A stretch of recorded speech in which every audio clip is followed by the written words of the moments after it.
Hello student, this is वर्षा। आज का हमारा टॉपिक है वर्ब। वर्ब को हिंदी में क्या कहते हैं? क्रिया। वर्ब को हिंदी में कहते हैं क्रिया। क्रिया का मतलब क्या होता है? ऐसा वर्ड जिसे किसी भी कर्म के होने या करने का बोध हो। जो मैं इंग्लिश में लिख रही हूँ, a word sorry a verb is a word that expresses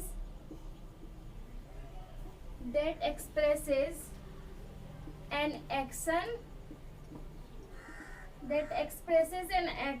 or a state।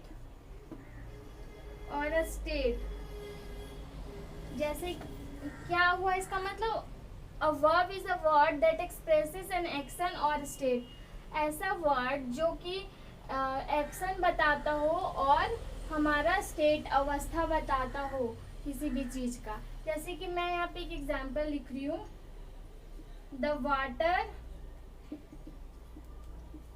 Water is cold. The water is cold. यहाँ पे क्या बोल रहा है? पानी ठंडा है। पानी क्या है? ठंडा है। तो क्या बता रहे हैं यहाँ पे? स्टेट अवस्था बता रहा है कि वो किस रूप में ठंडा है। फिर मैं यहाँ पे दूसरा एग्जांपल ले रही हूँ। The great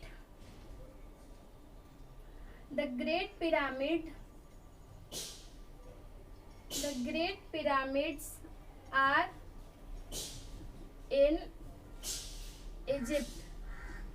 The Great Pyramids are in Egypt। कहाँ पे पिरामिड्स? इजिप्ट में। तो यहाँ पे क्या बता रहा है? अवस्था बता रहा है। वो कहाँ पे है? इजिप्ट में। अब हमारा टाइप्स ऑफ वर्ब आता है। Types of verb.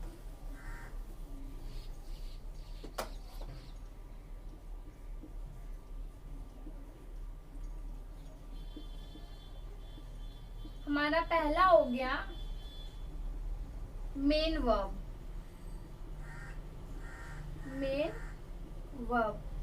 हमारा दूसरा हो गया हेल्पिंग वर्ब। पहले हम लोग जानते हैं मेन वर्ब मतलब क्या होता है। ठीक है, पहले हम लोग जानते हैं मेन वर्ब मतलब क्या होता है। Verb that comes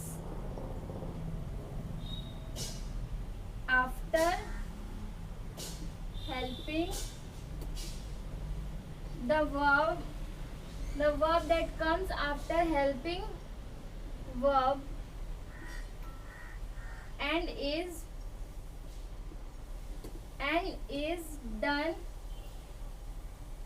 done by or on the subject।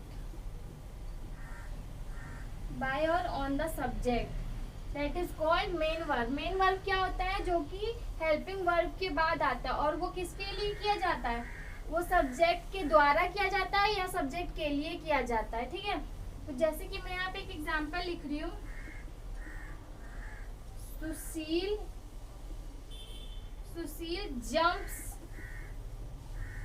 Sushil jumps on the roof. सुशील कहाँ पे जंप कर रहा है? रूफ में। यहाँ पे हमारा वर्ब क्या हो गया? जंप। किसी भी एक्शन जो होता है उसको हम लोग क्या बोलते हैं? वर्ब। तो जंप कर रहा है, यहाँ पे कोई काम कर रहा है, उसको क्या बोलेंगे? वर्ब। फिर हमारा आ गया, ये हमारा मेन वर्ब हो गया। किसी भी, और सब्जेक्ट हमारा क्या हो गया? सुशील। कौन कर रहा है? सुशील जंप कर रहा है, मतलब सब्जेक्ट के बाद हमारा मेन वर्ब आता है। फिर यहाँ पे एक और एग्जांपल मैं ले रही हूँ।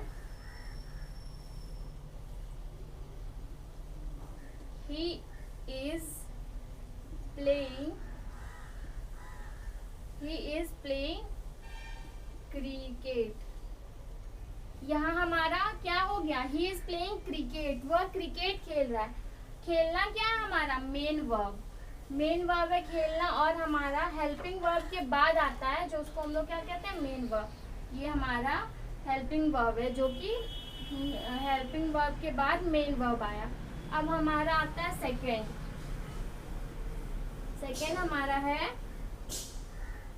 Helping verb.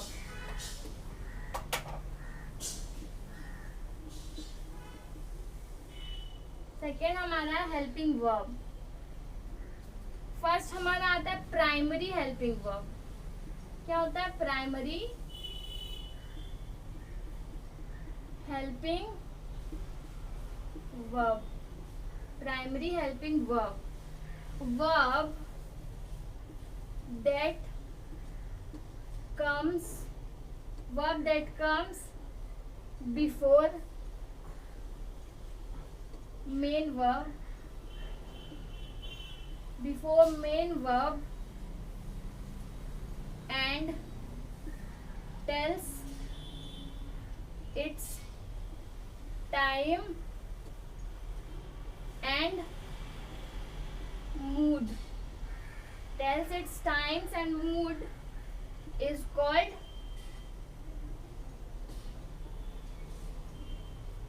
called primary helping verb. Primary helping verb क्या हो गया? Verb that comes before main verb. किसके पहले आता है? मेन वर्ब के पहले आता है। और ये प्राइमरी हेल्पिंग वर्ब क्या बताता है? टाइम और मूड, सब्जेक्ट का टाइम और मूड बताता है। ऐसे वर्ब को हम लोग क्या बोलते हैं? Primary helping verb. जैसे कि मैं यहाँ पे एक एग्जांपल ले रही हूँ।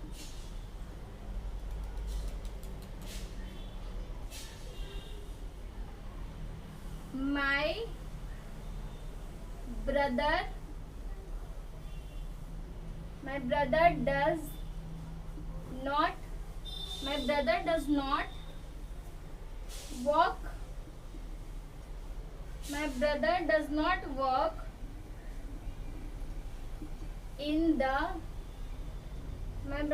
not walk in the morning. क्या बोल रहे हैं यहाँ पे? मेरा भाई सुबह में नहीं दौड़ता है, वॉक करने नहीं जाता है। मॉर्निंग में मेरा भाई वॉक करने नहीं जाता है। यहाँ पे हमारा मेन वर्ब कौन सा हो गया? मेन वर्ब हमारा हो गया वॉक। और डज नॉट हमारा क्या हो गया? Helping verb. यहाँ पे हमारा टाइम बता रहा है, कब नहीं जाता? सुबह में। सुबह में मेरा भाई वॉक करने नहीं जाता है। ये हमारा हो गया मेन वर्ब। ये हमारा हो गया helping verb, primary helping verb. फिर हमारा आता है प्राइमरी हेल्पिंग वर्ब में क्या क्या लगता है? Is, am, are. ये हमारा प्रेजेंट में आ गया। फिर पास्ट में क्या लगता है? Was, where. पास्ट में क्या क्या लगता है? Was, where. फिर फ्यूचर में क्या लगेगा?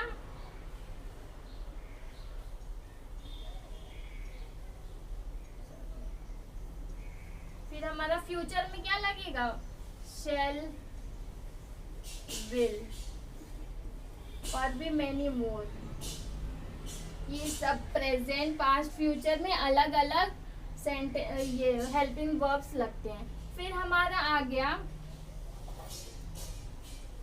Model auxiliary. ये प्राइमरी हेल्पिंग वर्ब हो गया। अब सेकंड हमारा आता है primary model auxiliary. Model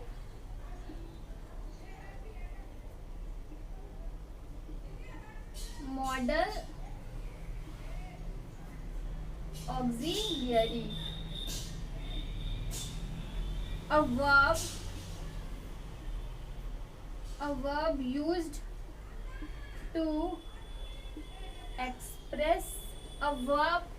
to express the mood,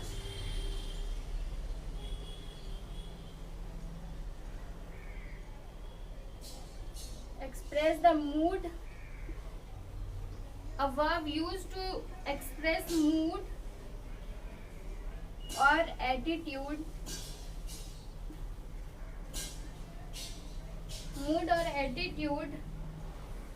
of a speaker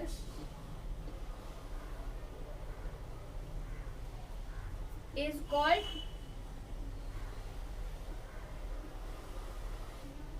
auxiliary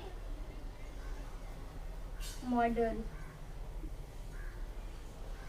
ऐसा वर्ब जो मूड और एटीट्यूड एक्सप्रेस करने के लिए यूज होता है, किसका? बोलने वाले का, स्पीकर का, उसको क्या कहते हैं? Model auxiliary. मॉडल ऑक्सिलियरी हम लोग का क्या क्या है? Can, could,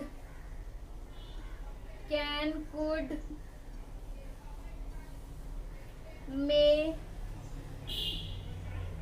might,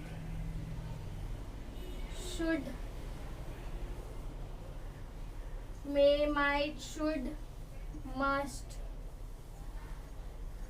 etc. ये सब हमारा क्या है? Model auxiliary. जैसे कि यहाँ पे मैं एग्जांपल लिखती हूँ। फर्स्ट हम लोग पढ़ेंगे मे और माइट के बारे में।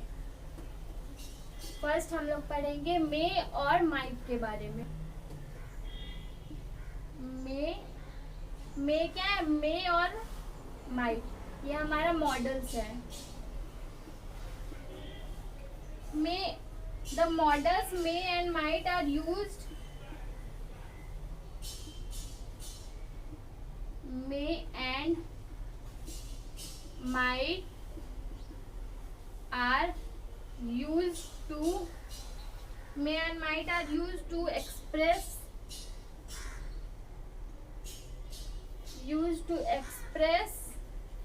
possibility and permission. मे और माइट का यूज कब होता है?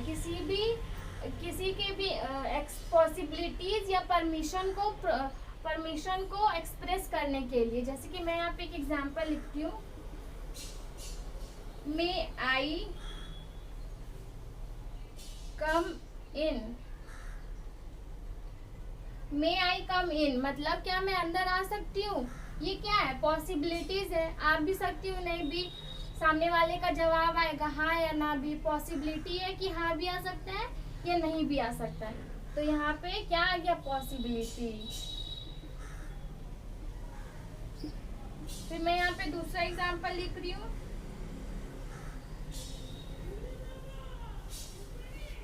इट माइट, ये पॉसिबिलिटी वो हो सकता है या फिर परमिशन। हम लोग परमिशन भी मांग रहे हैं। लोग इसमें क्या बोल रहे? क्या मैं अंदर आ सकती हूँ? परमिशन मांग रहे हैं हम लोग। अब पॉसिबिलिटीज इसलिए क्योंकि वो हाँ भी बोल सकता है या नहीं भी। फिर मैं यहाँ पे एक एग्जांपल लिख रही हूँ। It might rain.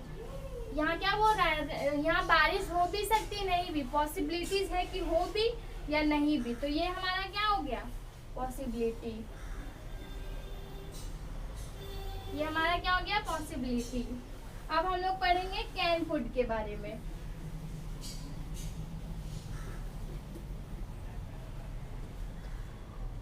Can and could. The modals can and could. The modals can and could are used to express ability, polite request, offer, etc. क्या बोल रहा है यहाँ पे? The models can and could are use to express ability, polite, request, offer. Can and could का use कब हो सकता है? किस चीज को एक्सप्रेस करने के लिए? एबिलिटी, कि वो कर सकता है या नहीं कर सकता है। फिर रिक्वेस्ट के लिए, रिक्वेस्ट मांगने के लिए। ऑफर, किसी भी चीज के ऑफर के लिए। जैसे कि मैं यहाँ पे एक एग्जांपल दे रही हूँ,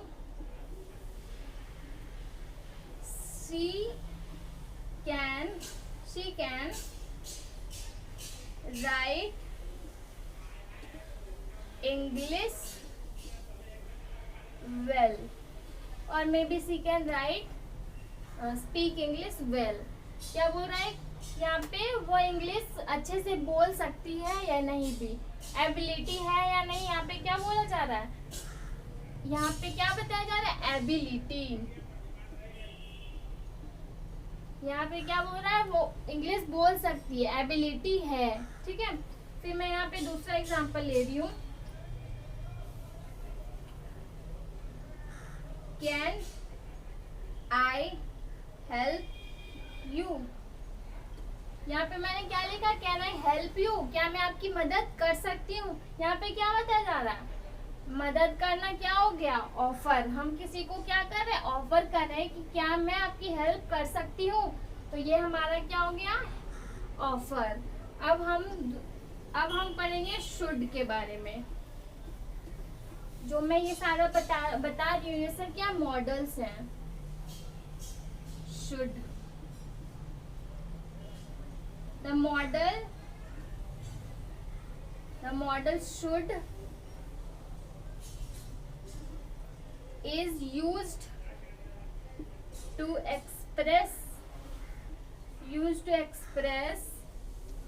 advise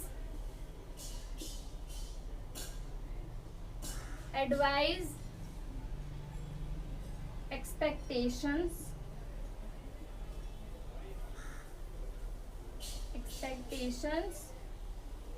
etc।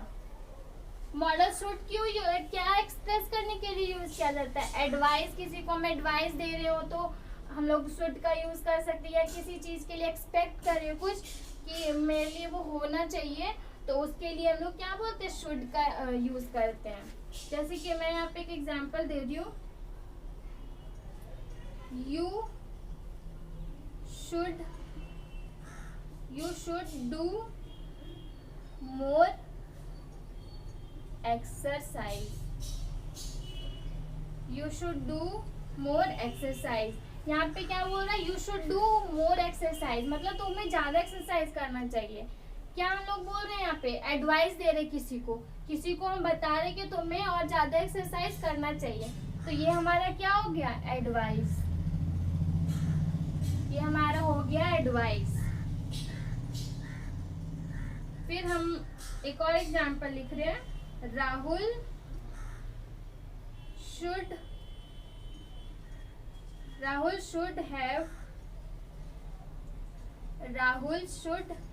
have landed now। क्या बोल रहा है कि वो प्लेन से आ रहा है, वो अभी उसको लैंड कर जाना चाहिए। ये हमारा क्या एक्सपेक्टेशंस है कि वो अभी लैंड कर जाएगा, तो ये हमारा क्या हो गया, expectations.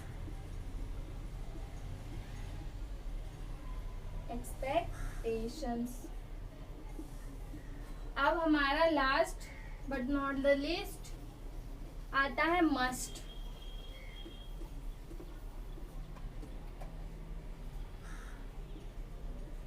Must model. The model must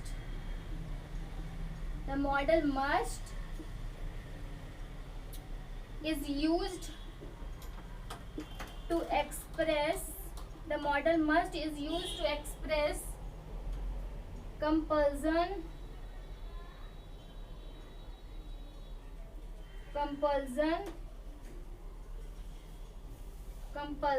or strong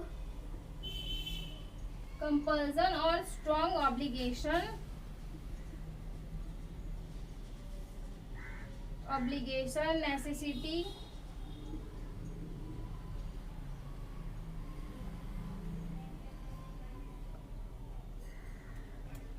etc।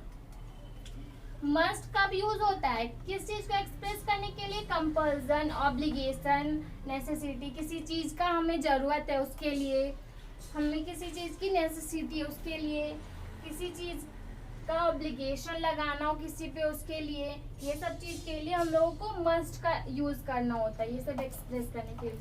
जैसे मैं यहाँ पे एक एग्जांपल दे रही हूँ, they must pay the fine, they must pay the fine.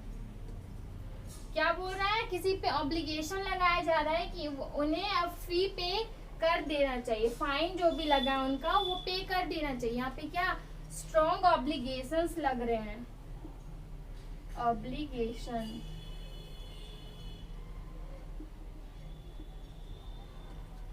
तो हमारा मॉडल्स खत्म हुआ।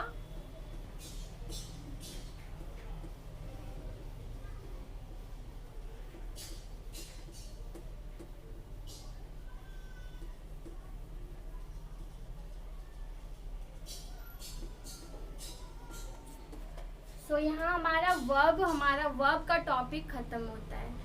तो थैंक यू।